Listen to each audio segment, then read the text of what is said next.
All right, y'all. So I've been doing a bit of a series on social media, the last couple videos, talking about what I do as a real estate practitioner, investor here in the Kansas City market. Okay.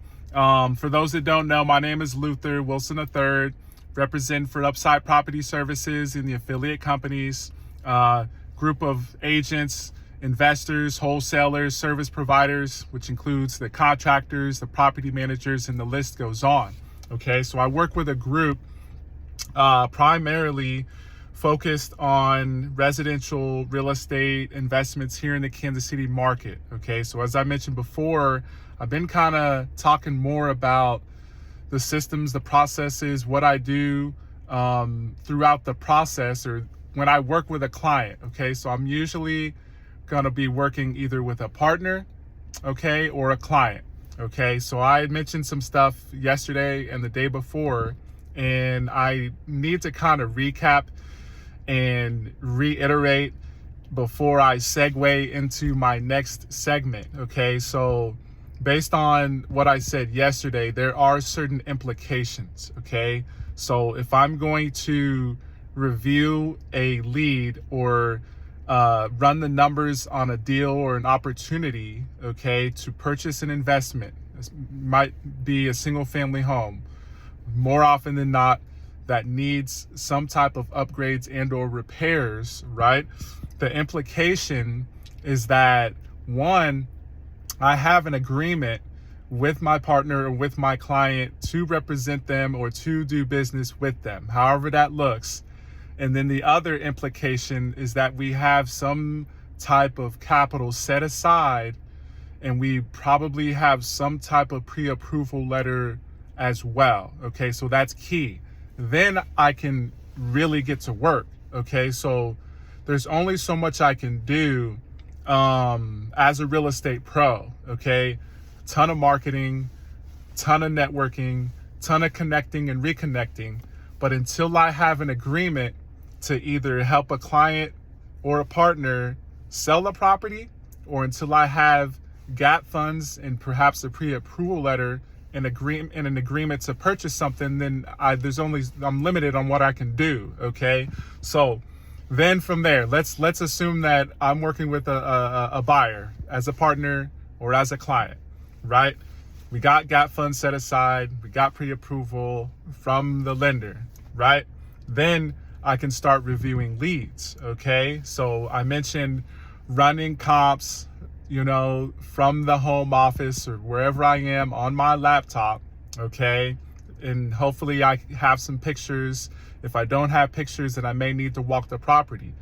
Even if I already have pictures, my plan is to walk the property after I've run the comps to determine what the current value may be and what the potential after repair value or after repair appraisal amount could be, right? Then I can go walk the property and get my initial scope of work. Okay, I kind of talked about that on the last video, or the video before that rather. And then as I'm walking the property, right, getting a feel for the neighborhood as well and what the total repair cost, material, and labor might be. And I'm gonna put pen to paper, just like I put belt to ass, right? And I'm gonna put the initial scope of work together on a spreadsheet. Okay, then I talked about putting in an offer, waiting around, getting the offer accepted, submitting the earnest money, and then if that works out, then we're gonna close on the property, right? And then going through the renovation. Okay, that was where I left off. I was talking about getting through the renovation process, which is, again, it's very controversial. It can be very tricky at times, which I need to bring this up again, is why I don't recommend certain strategies for certain investors. Okay, so for a lot of investors, especially in today's day and age, I don't know if I mentioned it, today's Friday, May 8th, 2026. Okay, I'm all for turnkey properties. I am all for notes. Okay, I am all for seller financing. As some of y'all know, that's one of my specialties. And for investors, it really kind of depends. The capital investor, right, who I'm going into business with, however that looks, as a partner or as a client, what their risk tolerance is, how much capital they have and are willing to deploy. Somebody's going to have to qualify. So that means creditworthiness as well. Okay. Otherwise, like, you may have to stick to fix and flip, right? Which, again, I don't want to get too far off track, but depending, for a lot of investors, the stuff that I've been looking at, the stuff I've been talking with investors about, the last time I helped an investor, right, was on either a private mortgage, a private loan, okay, or a turnkey opportunity. But I kind of want to break down certain things because there's a lot of investors that need help getting through renovations because we're obsessed with doing the upgrades. Everybody wants to, and their uncle wants to flip a house, right?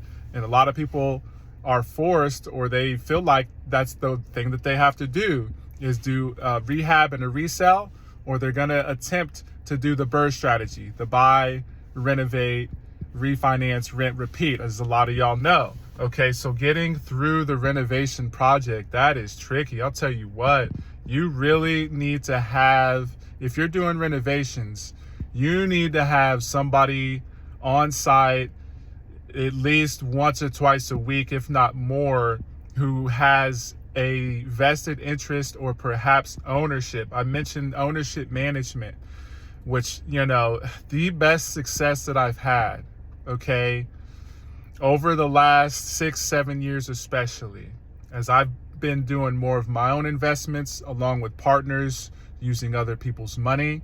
And then when I represent a client, right, if I'm not in on the deal as a partner, as part owner, that's been the absolute best. That's where we've seen the best success because I have a vested interest. I'm going to be all over that property. Okay. If I have to sign off, right, I'm going to see to it that we get through that mug, okay, more efficiently, right? If I'm going to do it for a client and I am not in on the deal or I don't own that deal, that's why I charge upfront fees, because I'm going to go through that property, right, at least once or twice. I'm going to have to meet my contractor over there at least once or twice, right?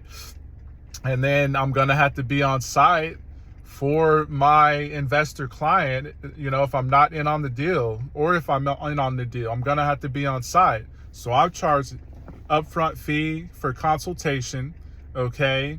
And then if I am doing it for a client, I'm going to charge a bit of a project management fee, okay?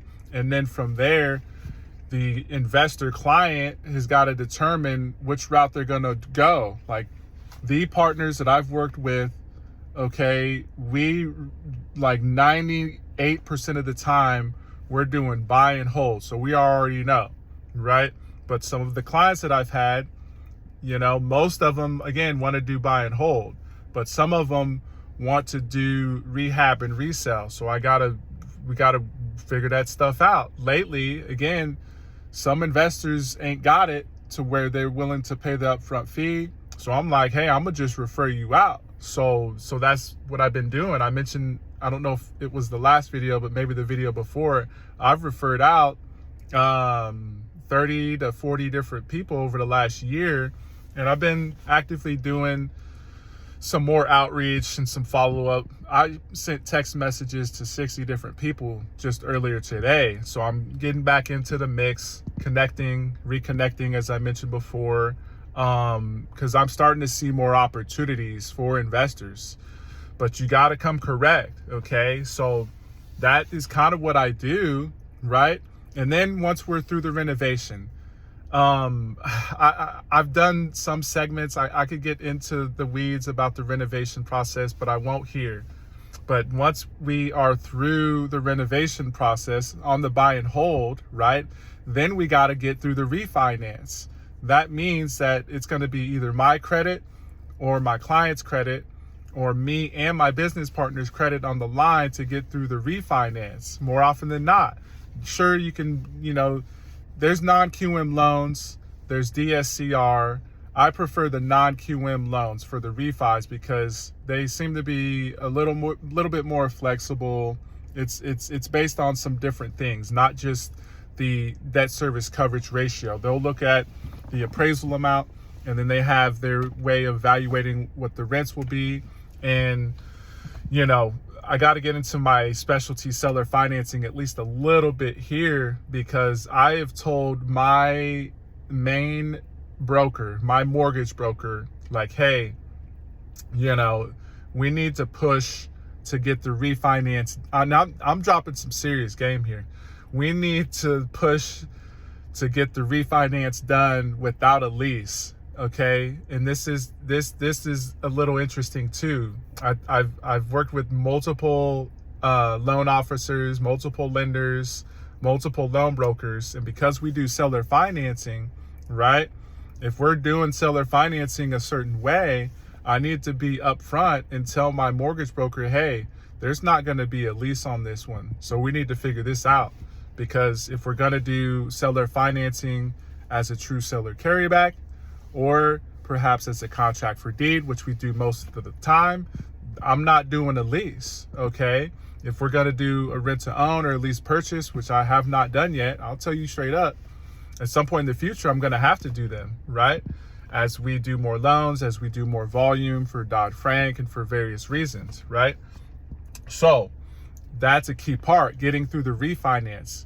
I've almost gotten stuck at that point, and I know countless investors have gotten stuck at the refi, which again is why a lot of investors are doing fix and flip, because getting through the refinance is challenging as well.